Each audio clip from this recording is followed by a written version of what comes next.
People are wondering, why don't we just nuke the oil well? Should we do that? Joining us now is Christopher Brownfield, former nuclear submarine officer and Iraqi war veteran with extensive experience in strategic energy problems. We also have Matthew Simmons, founder of the Ocean Energy Institute. Thanks to both of you for joining us. Matt, I want to start with you because to the average person, this idea that we've seen in a lot of papers, we heard a lot of people talking about it, it sounds crazy even though it seems to be getting some traction.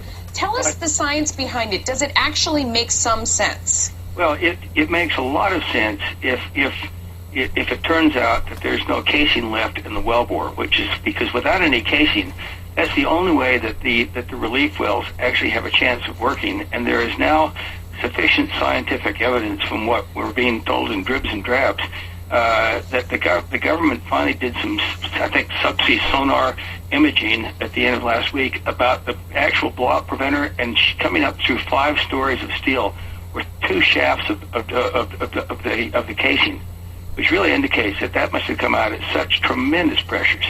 So if there's no casing in the well, there is no other known way to actually put the well out other than to put an explosive device down. Now, since it's 18,000 feet under the seafloor, you're talking about a very low-level explosive device, and the reason you need nuclear is that it's the fusion created that melts the rock into glass and entombs the wellbore.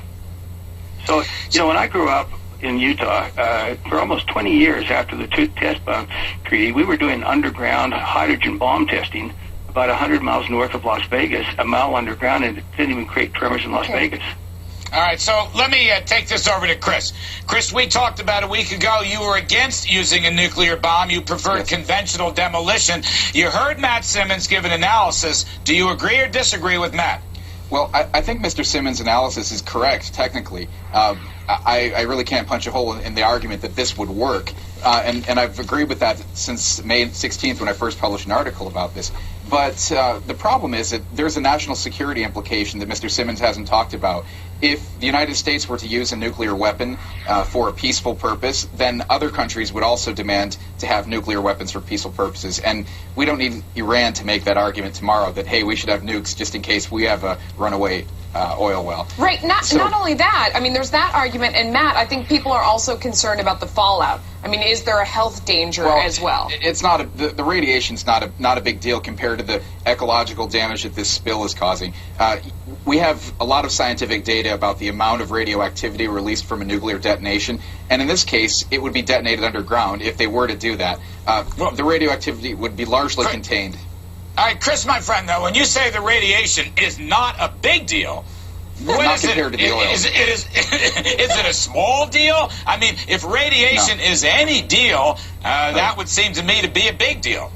Well, I mean, it's not something that you should dismiss, but there have been people like the Muscovite Greenpeace director who said that this would be like bringing Chernobyl to America, and that's flat out false. It's not even close to the same kind of radioactivity. Is there a chance the relief well is just going to work and we don't need to talk about either of these explosives? Unless there miraculously is casing left in the wellbore, it doesn't have a chance of working. And what's really amazing, from the best scientific data that's being done, it's spewing 120,000 barrels a day of toxic oil into the basement of the Gulf of Mexico. There's some scientists that are now thinking that we probably actually lost the auction for 40% of the Gulf of Mexico. Well, Chris, I can't believe this is Matt, right? I mean, these relief wells, we've been waiting for these to come online all this time, this relief well, and it's not going to work? It's a sham. Well, I mean, I hope the relief wells work, but hope is not a plan of action. We need to have a backup plan, and I think Mr. Simmons and I would both agree that Mr. Obama needs to buy himself an option and make preparations for demolishing the well. We got to leave it there. Thanks to both of you for joining us.